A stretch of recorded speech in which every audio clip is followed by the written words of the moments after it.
आज की दुनिया गलत और सही के बीच उलझकर रह गई है, लेकिन हर व्यक्ति के लिए इसकी समझ अलग अलग है। इस कारण उनके बीच अकारण असंतोष और विवाद बढ़ रहा है। लेकिन क्या गलत और सही जैसी कोई चीज होती है? दर्शकों, जय श्री कृष्णा। स्वागत है आपका एक बार पुनः। वीडियो को अंत तक अवश्य देखें और चैनल पर नए हैं तो कृपया चैनल को सब्सक्राइब अवश्य करें। आइए जानते हैं। अध्यात्म इसे एक अलग दृष्टिकोण से देखता है और इसे समझने में आपकी मदद करता है। आपने अपने जीवन में ये जरूर सुना होगा कि परफेक्शन जैसी कोई चीज नहीं होती। कुछ भी ऐसा नहीं है जो परफेक्ट हो। ऐसा इसलिए कहा गया है क्योंकि जो चीज आपको परफेक्ट लग रही हो सकता है इस संसार में कोई दूसरा उससे भी बेहतर कल्पना या रचना कर सकता है। इसकी कोई सीमितता नहीं है। अगर होती तो आज भी तरक्की की राह पर आगे नहीं बढ़ रहे होते, बल्कि कुछ मामलों में उसी परफेक्शन पर रुक गए होते हैं। खैर, ये सच समझने के बावजूद हम इस भ्रम से नहीं निकल पाए और आज भी हम कुछ लोगों के लिए परफेक्ट शब्द का इस्तेमाल कर लेते हैं। लेकिन जैसे हमें कुछ लोगों के परफेक्ट होने का भ्रम है, क्या वैसे ही हमें किसी चीज के सही और गलत होने का भ्रम नहीं है? आप या हम किस आधार पर तय करें कि क्या सही है और क्या गलत? क्या सही और गलत को तय करने का हमारे पास कोई ऐसा पैमाना है जो पूरी दुनिया में एक समान है? हम जिसे अपने धर्म, समाज या नैतिकता के आधार पर सही मानते हैं, क्या वह दूसरी संस्कृति में अलग या गलत नहीं हो सकती?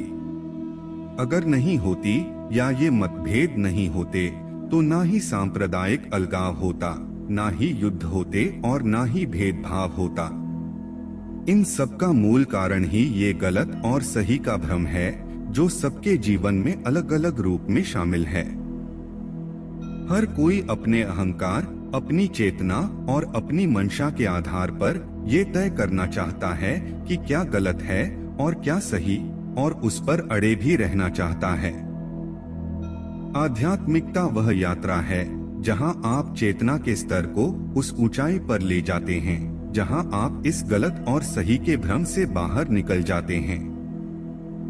उच्च चेतना के साथ आप सीमा तय करना बंद कर देते हैं, फैसला लेना बंद कर देते हैं, प्रभावित होना बंद कर देते हैं, क्योंकि अब आपकी नजर में सब अस्तित्व में तो है, लेकिन अर्थहीन है, तर्कहीन है।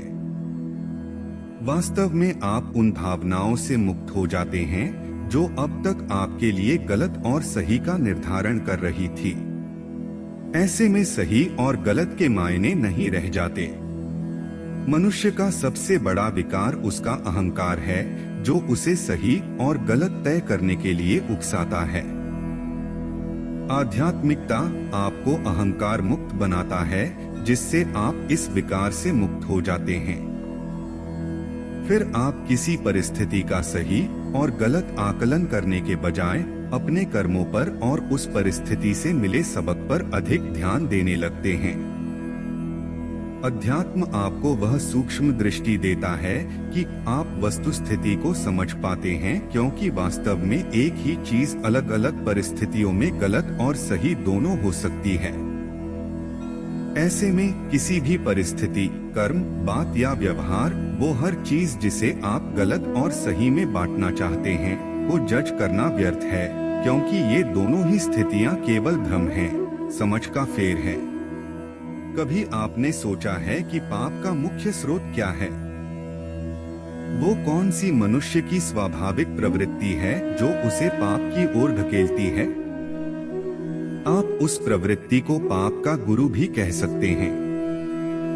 पाप क्या है और इसका गुरु कौन है, इस प्रसंग को कथा के माध्यम से सरलता से समझने का प्रयास करते हैं। एक बार एक ब्राह्मण कई वर्षों तक काशी में शास्त्रों का अध्ययन करने के बाद अपने गांव लौटे। पूरे गांव में इस बात की चर्चा होने लगी कि एक ज्ञानी ब्राह्मण गांव पधारे हैं और वो धर्म से जुड़े किसी भी पहेली को सुलझा सकते हैं। उनकी प्रशंसा सुनकर एक किसान उनके पास आया और उसने एक सवाल पूछ लिया। उसका सवाल था कि आप हमें यह बताइए कि पाप का गुरु कौन है। प्रश्न सुनकर ब्राह्मण परेशान हो गए। उन्हें कई गुरुओं का ज्ञान था, लेकिन पाप का भी गुरु होता है, यह सवाल उनकी समझ के बाहर था। ब्राह्मण उस सवाल का जवाब ढूंढने के लिए काशी के अनेक गुरुओं से मिले, लेकिन उन्हें उस सवाल का जवाब नहीं मिला। अचानक एक दिन उनकी मुलाकात एक अछूत कन्या से हुई। उसने उस ब्राह्मण पंडित को परेशान देख उनसे परेशानी का कारण पूछा। ब्राह्मण ने अपना सवाल उससे दोहरा दिया। सवाल सुन अछूत कन्या बोली, पंडित जी, इसका उत्तर मुझे पता है, लेकिन उत्तर पाने के लिए आपको कुछ दिन मेरे पड़ोस में रहना होगा। ब्राह्मण पंडित को उम्मीद की एक किरण दिखी। वह उसकी बात मान गए। उस अछूत कन्या ने अपने पड़ोस में उनके रहने की अलग से व्यवस्था कर दी। पंडित जी छुआछूत बहुत मानते थे और धर्म के कट्टर अनुयायी थे। उस घर में रहकर उत्तर की प्रतीक्षा में उनके कई दिन बीत गए, लेकिन उन्हें सवाल का जवाब नहीं मिला। एक दिन वह अछूत कन्या उन्हें बोली, आपको भोजन पकाने में बड़ी तकलीफ हो रही होगी। यहाँ आपको कोई जानता नहीं। आप कहें तो नहा धोकर मैं आपके लिए भोजन तैयार कर दिया करूं। साथ में उसने यह भी लालच दिया कि यदि आप मुझे इस सेवा का मौका दें तो मैं दक्षिणा में 5 स्वर्ण मुद्राएं भी प्रतिदिन आपको दूंगी। स्वर्ण मुद्रा का नाम सुनकर ब्राह्मण पंडित को लालच हो गया और उन्होंने कहा, तुम्हारी जैसी इच्छा। बस इस बात का विशेष ध्यान रखना कि मेरे कमरे में आते जाते तुम्हें कोई नहीं देखे। दूसरे दिन कन्या भोजन बनाकर ले आई और पंडित जी के सामने परोस दिया। पर ज्यों ही पंडित जी ने खाने के लिए हाथ बढ़ाया, उसने सामने से परोसी हुई थाली खींच ली। इस पर पंडित जी गुस्सा हो गए और बोले, यह क्या मजाक है। इस पर स्त्री ने कहा, यह मजाक नहीं बल्कि आपके प्रश्न का उत्तर है। पहले आप भोजन तो दूर किसी के हाथ का पानी भी नहीं पीते थे और निष्ठा के साथ अपने धर्म का पालन करते थे, मगर स्वर्ण मुद्राओं के लोभ में आपने अपने नियम धर्म के विरुद्ध जाकर आप मेरे हाथ का बना खाना खाने को राजी हो गए, जो आपको पहले किसी भी कीमत पर स्वीकार नहीं था।